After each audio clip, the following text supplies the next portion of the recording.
Bienvenue à tous, Afrique Presse, l'actualité en débat sur RFI et TV5 Monde. C'est avec Pierre Benoît pour TV5 Monde, Fatimata Wansanya de France 24 et puis David Tombiano de People TV, une agence de télévision. Et dans cette édition, la Côte d'Ivoire, à propos d'une part de la mutinerie militaire qui a secoué pendant près de 2 jours le pays, d'autre part de cette mise en place de l'exécutif rénové avec l'entrée en scène d'un vice-président.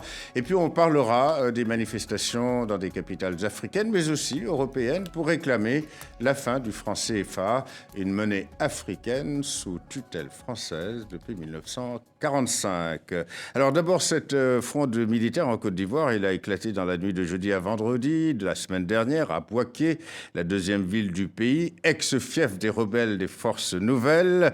En moins de 48 heures, le pouvoir conclut un accord avec les mutins, avec la promesse de satisfaire leurs revendications surtout d'ordre matériel. Le retour ce vendredi à Bouaké du ministre délégué à la Défense, Alain Richard Donvani, est prévu en vue de consolider cet accord. Le sujet est résumé par Ilham Taoufiki de TV5 Monde. C'est de cette ville du centre du pays que sont parties les mutineries. Ici, pendant plus de 24 heures, les mutins ont pris le contrôle de la cité et fait résonner leurs armes en signe de protestation. Le ministre de la Défense est venu tenter d'apaiser les esprits. Nous avions prévu de discuter avec nos hommes, donc c'est pour cela que je suis là, avec les instructions du président de la République, pour les écouter et apaiser la situation. Nous sommes en famille, donc il n'y a pas de problème. En famille et pas de problème. Pourtant, selon un témoin, une partie de son cortège ministériel aurait été bloquée par les mutins en colère à l'aéroport. Pas question de laisser la grogne des militaires prendre de l'ampleur dans un pays marqué par les coups d'État. Les mutineries se sont étendues dans tout le pays, à Manda, Loa, Bouaké, Korogo, mais aussi Abidjan, avec peu ou prou les mêmes revendications. Paiement d'arriérés de primes, augmentation de salaire, meilleures conditions de logement. Les négociations, ou plutôt les discussions, comme le dit le ministre de la Défense, dureront de longues heures. Et en effet, Alassane Ouattara, de retour précipité du Ghana voisin, s'est chargé quelques temps plus tard de s'adresser à la nation. Je confirme mon accord pour la prise en compte des revendications relatives aux primes et à l'amélioration des conditions de vie et de travail des soldats. Je voudrais redire que cette manière de revendiquer n'est pas appropriée. Des promesses, mais pas suffisant, semble-t-il. Une chose est sûre, les événements de ces dernières 48 heures démontrent une fois de plus la difficulté de gérer les hommes en armes dans un pays marqué par près d'une décennie de violence politique. Voilà, Pierre Benoît, ce coup de sang des militaires ivoiriens a provoqué une grosse frayeur et réveillé de mauvais souvenirs parmi la population. Alors, contrairement à l'ex-président Henri Konan Bédié, qui avait traité par le mépris fin décembre 1999 des remous dans l'armée, il a fini d'ailleurs par être évincé par cette armée, Alassane Ouattara s'est empressé de conclure rapidement un accord et fait des promesses à ses mutins. 3 hauts gradés ont été limogés, des lampistes selon certains. Alors, reste que cette affaire démontre combien les pouvoirs africains sont à la merci de ceux qui détiennent les armes. Oui, la célérité de la réaction du président Ouattara s'explique tout simplement parce qu'il sait ce qu'il leur doit à ces militaires. C'est quand même ce mouvement militaire qui a porté au pouvoir et qui a permis de faire la décision contre Laurent Gbagbo qui était en place. Et donc, il y a d'un côté une réaction politique d'urgence, mais aussi un manque de vision et de prévision complète de la part du président Ouattara qui qui commence son deuxième mandat dans l'urgence avec un train de réforme constitutionnelle très important, puisqu'il présidentialise complètement le régime ivoirien. Cette troisième république, elle lui permet avec le système du vice-président d'avoir un ticket à l'américaine, mais ça n'a pas empêché à la fois de répondre à la revendication des mutins, mais aussi d'accélérer ses réformes et de suivre un peu son train-train comme si de rien. Alors que derrière cette mutinerie, au-delà même du fait que trois chefs militaires importants ont été limogés... Enfin, le gendarme, un policier et le chef d'état-major. Voilà, c'était un peu pour faire bonne mesure, parce que, comme il le disait, disait dans son intervention, on le voyait dans le reportage, c'est inapproprié au sens où les revendications syndicales ne se font pas les armes à la main, mais simplement c'est finalement l'ensemble de la Côte d'Ivoire, des classes moyennes urbaines qui n'ont pas bénéficié depuis tout le mandat le premier mandat de Ouattara, des retombées du développement économique. Finalement, c'est le pays qui s'exprime aussi à travers ce mécontentement. Voilà, alors l'armée ivoirienne, Fatimata, est donc majoritairement constituée de vétérans des forces nouvelles. Cette guérilla qui était naguère dirigée par Guillaume Soro, dont le fief, je le rappelais il y a quelques instants, est Bouaké. Alors certains commentateurs, y compris parmi des dirigeants politiques ivoiriens, disent qu'au fond, ce sont des mercenaires qui passent à la caisse, à qui on avait fait des promesses et des promesses non tenues. C'est peut-être très sévère comme constat. Alors, c'est peut-être sévère, mais en tout cas, la nature même de ces mutineries pose question. Alors, je rappelle que ça s'est fait, il n'y a pas eu d'atteinte aux civils, ça s'est fait, il n'y a pas eu d'atteinte non plus aux biens, il y a eu une sorte de menace à peine voilée, etc., surfant aussi sur le souvenir des vraies mutineries de 2004, etc., et de la guerre civile, je rappelle qui a duré pendant 10 ans. Donc, disons que c'est un mouvement qui est quand même très bien coordonné. Donc, on ne peut pas dire que ce n'est pas un mouvement qui a... C'est pas un mouvement spontané. C'est pas un mouvement spontané. Ce sont des... On sait que cette cohorte de... Voilà, sans vouloir être désobligeants ni les mettre tous dans le même panier, mais en tout cas, cette cohorte de soldats qui sont des ex-rebelles pour la plupart, qui ont des parcours extrêmement divers, qui viennent de ci et de là, tous agglomérés de force dans une armée régulière. On sait qu'on ne fabrique pas une armée comme ça avec des claquements de doigts. Donc, on ne peut que se poser la question de cette manipulation, si tant est, elle est avérée, politique. Je rappelle quand même que moi, j'ai posé directement la question à Guillaume Soro, donc je pense que c'est important cette émission. Il n'a pas voulu commenter ça. Moi, je lui ai demandé très clairement, est-ce qu'il avait quelque chose à voir de près ou de loin avec cette mutinerie, etc. Alors, vous savez très bien que ce genre de questions, généralement, les politiques ne répondent pas directement. Mais en tout cas, je lui ai posé la question. Il sait que les gens l'ont en tête et se demandent si finalement son poste, parce qu'on sait qu'il visait un peu la vice-présidence, mais le poste, va y revenir. Voilà, d'Assemblée nationale, peut-être qu'il y a eu une négociation, on ne sait pas. En tout cas, c'est ces petits, les petits de Guillaume Soro qui se révoltent, comme on dit familièrement. Alors, la Côte d'Ivoire n'a jamais véritablement eu, David Chambiano, une véritable armée. On se souvient que Félix Houphouët-Boigny, le père de l'indépendance, ne voulait pas d'armée, tout simplement parce qu'il ne voulait pas être renversé par cette armée. Il se barricadait derrière le bouclier militaire français, avec d'ailleurs des militaires toujours déployés depuis l'époque en Côte d'Ivoire. Alors, si les choses avaient dégénéré, Alassane Ouattara se serait, dit-on, barricadé, lui, derrière le parapluie de la MUNICI, la force onusienne, les casques bleus de l'ONU. Bref, tout ça augure d'un avenir plutôt incertain. Incertain, parce qu'il faut se poser aussi cette question. Donc, la troisième République de la Côte d'Ivoire, qui s'inaugure dans une ambiance de crépitement d'armes, ça pose véritablement un problème. Oui, il y a eu des tirs. Il n'y a pas eu de victimes, mais il y a eu des tirs. Il y a eu des tirs.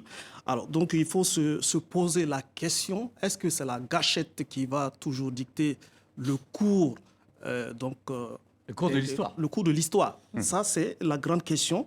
Et cela sème un certain doute sur la lecture que l'on se faisait de la Côte d'Ivoire, qui a réussi en quelques années à se remettre debout après 10 années de guerre, de partition. Nous dit-on, sur le plan économique. Sur le plan économique. Etc. On a organisé même des débats pour se poser la question sur qu'est-ce qu'on va faire de la croissance ivoirienne. Donc, on peut se poser des questions. Est-ce que la République est fondée sur un socle solide? Avec cette situation, il y a lieu de se poser effectivement des questions.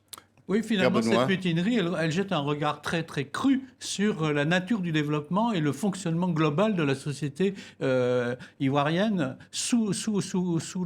à l'issue du premier mandat de Ouattara, parce qu'on a l'impression, un peu comme De Gaulle, la tendance suivra. C'est-à-dire, en gros, il a une croissance à 6, 7, 8%. Mais on voit bien que ce n'est pas une croissance inclusive. Il est en train, tout le monde n'en bénéficie pas. Il y a Manhattan qui est en train de se faire sur Abidjan. Mais en fait, il y a toute toute une partie de la société, des classes moyennes urbaines, qui sont en retard. Et je pense que à la fois cette armée, elle lui doit tout au niveau du pouvoir politique. Mais on a dit pendant des années que les com-zones se mettaient plein d'argent dans les poches, etc. La vérité, c'est que le reste, ce qui est pas faux. Mais il n'y a que les chefs. Et certains ont du sang sur les mains par rapport à la période de la guerre civile. Mais la vérité, c'est que la grande partie de la troupe, de l'encadrement intermédiaire, les sols ne sont pas payés, etc. Et donc l'intendance ne suit pas. C'est-à-dire qu'on n'a pas une armée démocratique qui fonctionne avec des rouages bien établis. Et voilà. Fatimata, rapidement. Juste une chose, je signale qu'il y a eu un audit qui a été demandé par le président Ouattara concernant cette armée et l'intégration des ex-rebelles, et que cet audit a été remis, nous étions au forum de Dakar Paix et Sécurité au mois de décembre, juste avant décembre, pour lui dire tout va bien, monsieur le président. Alors, et on voit que... Preuve que les rapports sont toujours optimistes. Alors, RFI TV5 Monde, Afrique Presse, toujours dans l'actualité ivoirienne, cette mise en place d'un nouvel exécutif Pierre Benoît du pays, un pouvoir à 3 têtes désormais, avec l'entrée en scène d'un vice-président, une fonction qui a été dévolue à Daniel Kablan Duncan, le Premier ministre sortant. Alors, en vertu de la Constitution de la toute nouvelle 3e République de Côte d'Ivoire, eh bien, c'est ce vice-président qui est désormais le dauphin constitutionnel du chef de l'État, en lieu et place du président de l'Assemblée nationale. On redistribue les cartes politiques. Absolument. Fatimata, notre collègue, nous le disait à l'instant, elle faisait peut-être un rapprochement entre la dynamique de la mutinerie et puis cette réforme constitutionnelle. Et allez, disons-le, avec une frustration de Soro. Bien entendu, puisque ce qui s'est passé dans le passage à cette 3e République, donc entre le mandat numéro 1 et le mandat numéro 2 du président Ouattara, c'est que Guillaume Soro n'est plus le numéro 2 du régime, il est devenu le numéro 3. Il a perdu une place. Et donc, le système à l'américaine qu'il a voulu, finalement, c'est une présidentialisation complète du système, avec l'apparition aussi d'un Sénat qui permettra de représenter les régions, la noblesse locale, etc., etc. Mais de toute façon, ce qui est très important, c'est la concentration du pouvoir et le fait que la présidence est omnipotente, puisque même dans la réforme, à l'issue de la réforme, il y a un nouveau cabinet qui s'est mis en place. 4 ministres sont des ministres directement délégués au président de la présidence. Y compris le ministre de la Défense. Voilà, donc les ministères régaliens sont entre les mains du président. Le vice-président Daniel Kablan-Duncan est un proche, un fidèle, mais alors pratiquement le frère de Ouattara, d'une certaine façon, en tout cas son frère politique. Et Guillaume Soro a perdu un cran dans l'ordre protocolaire. Et ça dit tout. Ça dit tout parce que ce qui va se passer maintenant, c'est qu'est-ce qu'ils vont faire. Et on l'a déjà dit au début de l'émission, c'est qu'est-ce qu'ils vont faire avec le développement économique qui est une réalité. Voilà. Il faut redistribuer et faire tourner le pays d'une autre manière. Alors, on dit que, Fatimata, que l'affaire n'est pas terminée parce que Guillaume Soro, on lui avait fait la promesse, n'oublions pas qu'il a été Premier ministre et ministre de la Défense d'Alassane Ouattara au moment le plus chaud, si je puis dire, de la crise post-électorale. Et on lui avait promis d'être le dauphin, le successeur d'Alassane Ouattara. Et là, maintenant, il voit les trains passer, ou le train passer. Absolument. Et là, alors si ce n'est pas une disgrâce, ça y ressemble en tout cas. Curieusement, on peut dire que... Mais il a été réélu haut la main à la tête de l'Assemblée nationale. Absolument. Il a été réélu, donc il n'est pas contesté au sein de l'Assemblée nationale. Et de toute façon, il s'est assuré en mettant ses hommes un peu partout. Voilà, que ce soit dans les provinces, même pour le Sénat, un peu partout, même dans les pays étrangers, me dit-on, donc dans les chancelleries, etc. Donc il prépare, et de longue date, ce dauphinat dont il pense que ça lui revient. Voilà, c'est que Guillaume Soro a choisi Ouattara au moment où certains ont fait d'autres choix. Il a assumé son choix et ça fait très longtemps, malgré son jeune âge, qu'il se prépare pour cet avenir qu'il estime lui revenir, en fait, tout simplement. Donc, cette vice-présidence, qu'il a bien perçue comme étant un piège ou un pied de nez, parce que au final, tout allait bien, Madame la Marquise. Il était président de l'Assemblée nationale, il était numéro 2. Il pensait que naturellement, il allait être le dauphin et qu'il allait lui succéder. Autrement dit, si je vous comprends bien, c'est que Guillaume Soro a une conception révolutionnaire du pouvoir. C'est-à-dire, il a aidé effectivement, avec les forces nouvelles, Alassane Ouattara contre Laurent Gbagbo et que par conséquent, il doit forcément lui succéder. Absolument. Et il fait tout pour. Politiquement, il s'investit. C'est-à-dire que ce n'est pas non plus le chef de guerre rebelle d'aucuns décriraient en balayant de la forme. Il a mis de son poids politique pour pouvoir s'assurer d'obtenir ce dauphinat qu'il n'a pas eu. Et pour cause, il est cerné d'ennuis judiciaires de partout, le pauvre. Donc, oui, Burkina Faso. 2005, les violations de droits de l'homme. Ça lui a été fatal. Hein. Il est sur la liste de l'ONU. Des écoutes téléphoniques fatales. Ça ne peut pas être aussi simple. David Chombiano. Oui. Voilà, justement, il a été beaucoup affaibli ces 2 dernières années avec donc le putsch qui s'est passé au Burkina Faso, le putsch de Diendéré. Donc, le putsch manqué.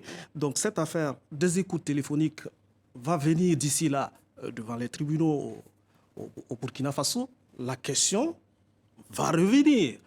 Les relations entre la Côte d'Ivoire et le Burkina Faso ont été mises à mal à cause donc de cette affaire d'implication présumée de Guillaume Soro dans le putsch manqué, donc dans le projet de soutien au général Bassolé. Voilà. Mais est-ce que vous pensez que Guillaume Soro va s'entêter et que, coûte que coûte, il voudra succéder quand même à Alassane Ouattara, qui a promis qu'il ne ferait pas plus de 2 mandats. C'est-à-dire là, il en est normalement au terme de ce mandat en cours, il ne se présente plus. Oui, est-ce que vous pensez que Soro va s'entêter? Soro vise la présidence, ça c'est évident. Et pour ma part, je pense que même s'il n'a pas eu le Dauphinat, ça ne l'empêche pas d'avoir toujours cette ambition de devenir président de la Côte d'Ivoire. Et il m'a tout l'air que ce coup de colère donc dans les casernes dans le nord du pays, c'était peut-être un avertissement. Voilà. Un avertissement à moindre frais. Il y a un penseur chez nous qui disait que le pouvoir est au bout du fusil. Peut-être quelque part ça peut se vérifier. Oh, c'est pas chez nous, c'est en Chine. C'est en Chine, oui. C'est plutôt en Chine. Ça a été apporté. Oui. Voilà. Mais juste une chose, il ne faut pas non plus le mettre sur un piédestal au niveau tactique, stratégique, intellectuel, parce que cette affaire du Burkina Faso dont on vient de parler... Oui, en parlant de Soro, parce que finalement c'est une faute d'analyse magistrale. La vérité, c'est que le président Ouattara veut tourner la page complètement de la phase de la guerre civile avec Laurent Gbagbo, parce qu'il sait très bien aussi... C'est dans l'intérêt du pays, d'ailleurs.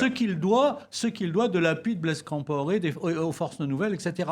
Et donc, quelqu'un qui vient lui rappeler brusquement sur une maladresse invraisemblable qu'il y a eu des écoutes téléphoniques entre Djibril Bassolé, le ministre de la Défense, et Guillaume Soro, c'est une catastrophe pour lui. Voilà, donc il a fait une faute grave. Un mot sur Amadou Gon Coulibaly, qui est donc le Premier ministre, ancien secrétaire général de la présidence, dit-on, l'homme qui monte également, voilà aussi un rival implicite de Guillaume Soro.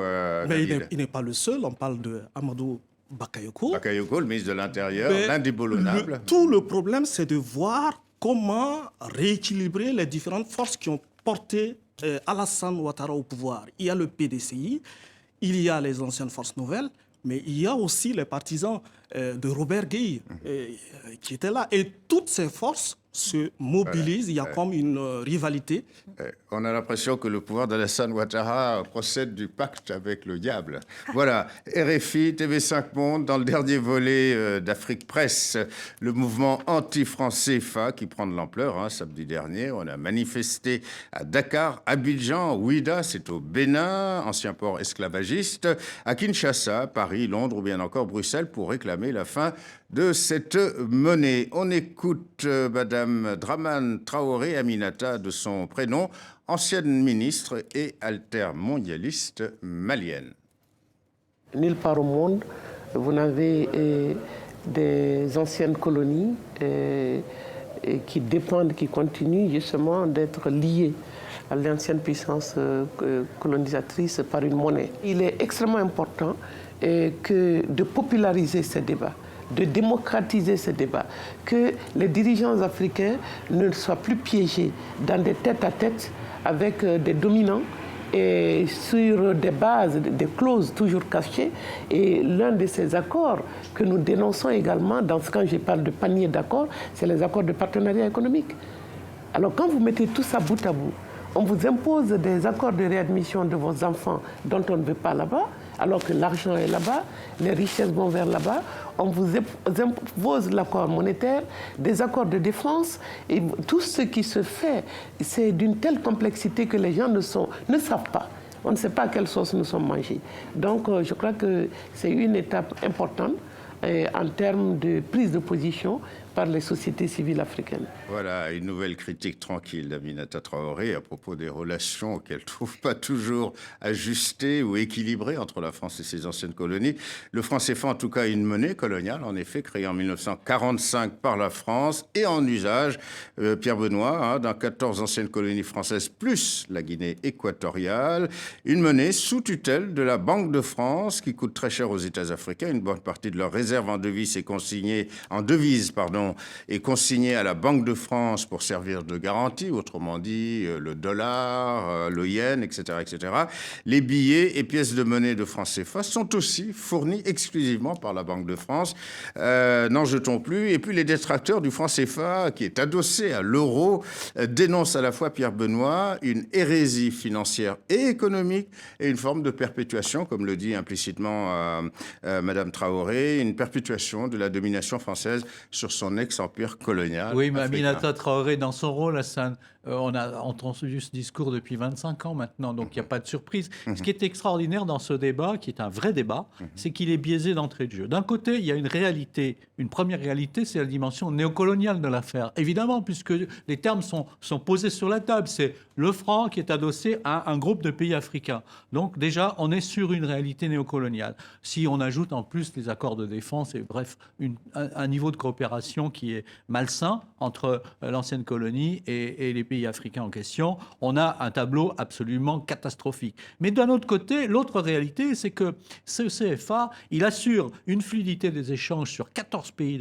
du continent africain, une parité fixe, une dimension de stabilité qui est une réalité mais très qui coûte forte très cher. et qui coûte très cher, mais qui est une vraie réalité. Donc la question qui est posée, c'est les pays africains ont-ils la capacité, la volonté politique de se réunir sur une base monétaire, budgétaire et financière et de transformer ce CFA en quelque chose qu'ils géreraient directement? Est-ce que la CEDEAO et l'Afrique centrale sont en capacité de le faire? C'est ça la vérité. C'est le défi qui est posé aux pays africains qui pose ce problème en termes idéologiques et politiques. Il n'y a pratiquement pas de débat sur la dimension idéologique et politique. Même des régimes, disons, conservateurs, actuellement au pouvoir, à Abidjan ou ailleurs, admettent la dimension néocoloniale de la dimension gênante. Donc il faut faire cette réforme, et ça c'est une autre paire de manches. Alors justement, Fatimata, Abdoulaye Wade, ancien président sénégalais, qui n'avait pas sa langue dans la poche, disait « Ok, c'est parfaitement légitime de réclamer la fin du franc CFA, mais le problème c'est qu'il disait que les pays africains ne s'entendront jamais entre eux pour avoir une monnaie commune. Par ailleurs, surtout, ils ne respecteraient pas l'indépendance de la banque centrale qui aura à gérer cette monnaie. Or, par exemple, si tel pays décide d'évaluer, ce sera par-dessus la banque, etc., etc., et que finalement, tout ça va se traduire par l'existence d'une monnaie de singe et non autre chose. Oui, alors dans ces cas-là, on rejoint la critique des anti-CFA qui disent, voilà, c'est une façon de dire, vous les Africains, c'est simple, vous n'êtes pas capables de vous mettre d'accord autour d'un projet de monnaie unique. Rappelons quand même que battre sa monnaie, ça fait partie d'un droit de la souveraineté nationale. C'est un droit régalien, constitutionnellement, ça prouve. Mais le franc CFA n'est pas imposé par la France. La Guinée équatoriale l'a récemment réclamé. Le Mali, qui avait quitté le franc CFA, a rallié le franc CFA. Voilà. Mais ceci dit, le franc CFA, c'est pas la panacée, hein. Que soyons certains, ça veut dire que dans les pays, regardons factuellement, il y a plus de 50 pays. En Afrique, il y en a 54. Dans cette zone de franc CFA, il y en a 14. D'accord ? Maintenant, regardons, est-ce que les pays qui n'ont pas de franc CFA s'en sortent mieux, à zone égale ? Est-ce que la Guinée, qui a sa propre monnaie, est un pays qui économiquement s'en sort mieux ? Non. Est-ce que c'est un pays... Ou moins bien, vous voulez dire. Ou moins bien. Ou est-ce que c'est un pays qui, aussi, à contrario, battant sa propre monnaie, est un pays démocratique, politiquement ? Je parle encore une fois, quand Sékou Touré est parti avec perte et fracas, etc. Est-ce que 50 ans de dictature... D'ailleurs, rappelons que lorsque Sékou Touré a quitté, a demandé son indépendance, De Gaulle avait noyé la Guinée de fausses monnaies. Fausses monnaies guinéennes. Il y a eu le rapt de la monnaie, de l'argent de la Guinée, etc. Le Sili. Un scandale énorme. Mais ceci dit, regardons les autres pays, le Kenya qui s'en s'en sort bien. Voilà, le Nigeria, Avec qui, à le Naira. contrario, s'en sort moins bien, mais pour d'autres raisons. Donc en fait, le problème, c'est qu'il faut que ces pays africains s'entendent entre eux. Il faut que non seulement que ces pays africains s'entendent entre eux, mais ou pas. Peut-être qu'individuellement, chacun devrait reprendre sa propre monnaie, pourquoi pas. D'accord. Une chose est claire, c'est que ces enjeux structurels économiques ne sont pas qu'économiques, ils sont aussi politiques, ils sont protéiformes et ils doivent être non seulement discutés et décidés à l'aune de chaque pays, parce que chaque pays a sa propre réalité économique, politique et structurelle. Ça tombe sous le sens. 30 secondes pour réagir, David. Nous avons déjà la BCEAO, l'Union économique et monétaire, qui est un espace de coopération. Donc les gens ont appris quand même à gérer, même s'ils n'ont pas le pouvoir de battre monnaie. Ouais. C'est la même chose à la BEAC, À la Banque centrale d'Afrique centrale. Ouais. Donc, déjà, On a les au niveau- structures. voilà, on a les structures. Maintenant, Il faut pouvoir gérer, avoir la politique monétaire. Et c'est une question de souveraineté, comme on l'a dit. Voilà, c'est la fin de cette émission. Merci Fatimata Wansanya, Pierre Benoît et David Chambiano, ainsi qu'aux équipes techniques et rédactionnelles d'Afrique Presse. Vous pouvez retrouver cette édition sur les sites de RFI et de TV5 Monde, site internet. Merci de votre fidélité et à la semaine prochaine.